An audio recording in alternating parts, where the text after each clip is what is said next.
সবুজ পাহাড় এবং খেজুর গাছে ঘেরা একটি ছোট্ট গ্রামে লুলু নামে একটি দয়ালু ছোট্ট পাখি বাস করত। সে গ্রামের চারপাশে উড়তে এবং মসজিদে যেতে খুব পছন্দ করত, যেখানে সে প্রায়শই বাচ্চাদের কোরআন তেলাওয়াত শুনতে পেত। একদিন খেজুর গাছের কাছে লাফিয়ে লাফিয়ে যাওয়ার সময় লুলু মাটিতে চকচকে কিছু দেখতে পেল। এটি ছিল একটি খেজুর বীজ, যা বাড়ি ফেরার পথে একটি ছোট ছেলে ফেলে দিয়েছিল। লুলু এটি খেতে যাচ্ছিল, ঠিক তখনই তার মনে পড়ল ইমামের কথা।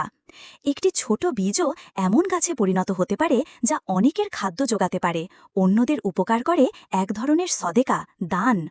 তাই লুলু ভাবল, আমি যদি এই বীজটি খাওয়ার পরিবর্তে রোপণ করি।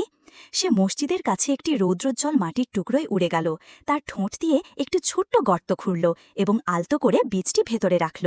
তারপর সে প্রার্থনা করল, প্রিয় আল্লাহ, এই বীজটিকে বাড়তে দাও এবং অন্যদের সাহায্য করতে দাও। দিনগুলি সপ্তাহে পরিণত হয়েছিল এবং শীঘ্রই মাটি থেকে একটি ছোট্ট সবুজ অঙ্কুর বেরিয়ে এলো। মসজিদে আসা শিশুরা এটি দেখেছিল এবং এর যত্ন নিয়েছিল।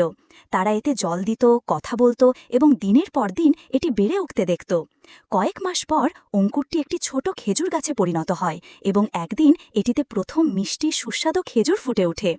গ্রামের সবাই খুশি হয়েছিল। ইমাম হেসে বললেন, এই গাছটি একটি সাদাকা জারিয়া, একটি দান যা দান করে চলেছে। যে কেউ এটি রোপণ করবে, সে যতবার এটি থেকে খাবে ততবার আল্লাহর কাছ থেকে পুরস্কার পাবে।